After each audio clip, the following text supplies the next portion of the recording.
Anyway, survival kicks in. Dear Billy Bloodbath, I've been thinking a lot lately about how much better we perform when our life depends on it.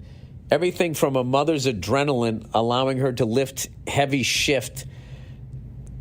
It's funny, you said allowing her to life heavy shit.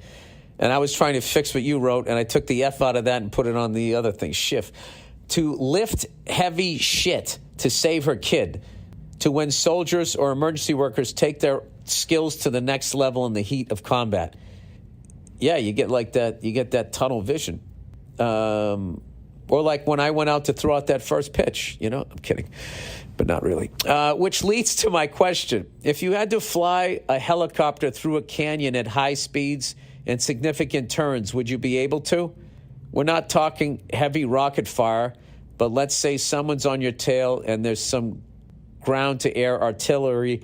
No time to think, just time to act. Talk to me. What do you think? Well, I mean, I wouldn't have a choice. I would have to. I'm not saying that I wouldn't fuck up, but no, I think I could do it. Absolutely. I mean, I couldn't do it in the helicopter that I fly. I would fly it at the highest speed it could fly. No, I think I could do it. I could fucking haul ass. My thing would be trying to look around every corner in case there was wires or all of a sudden, you know, if I was flying into one of those dead-end canyons. So then what you have to do is what's known as a quick stop in a helicopter, something you cannot do in an airplane. And that's why flying that low in unfamiliar canyons is so much more dangerous in a plane than it is in a helicopter. With a helicopter, you got to obviously look out for wires. I mean, I guess you do in your plane too, but like if I was to suddenly make a turn and I saw the canyon was a dead end, I can just do a quick stop. Where a airplane has to, you know, do like a U-turn. So I know when they're in an unfamiliar area and they're flying low, like I watched this horrible video of these people that died. They landed in Aspen.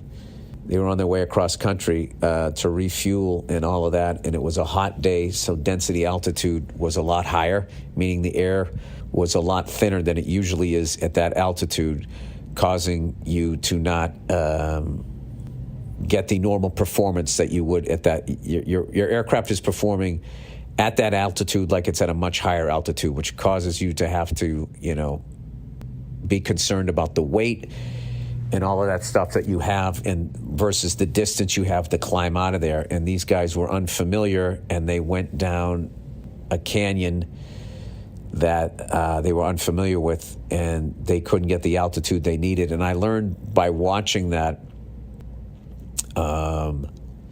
they just showed something on Carlton Fisk. He didn't pass away, did he? Why would that be showing that here? They were showing, they were talking about how, as a pilot, the safe way to fly something like that, if you're not familiar, is you fly to one side of the canyon or the valley or whatever. You're on one side, so if you do have to bank around, you don't have to eat up any more distance by getting to one side of it so you can make the turn. You can immediately just enter the turn. And these guys didn't do that, and then they tried to do it, and they just went into the fucking trees. It's horrible. Hang on a second. Please tell me Carlton Fisk didn't fucking pass away. Please tell me it's his birthday or something. Carlton Fisk. They just, for some reason, just showed him in the middle of a USFL football game. Okay, he's still alive. All right, good. Jesus Christ. Sorry, I didn't mean to scare you guys, too. I'm watching a fucking USFL game. And all of a sudden, they were showing him on the Red Sox and the White Sox and saying how many years he played and all of that, right? He's okay. Wikipedia, he's still alive. All right, Pudge. The great Pudge Fisk. All right, now that I scared the shit out of you, let's... So anyways, going back to that, what do I think? Would I be able to do it?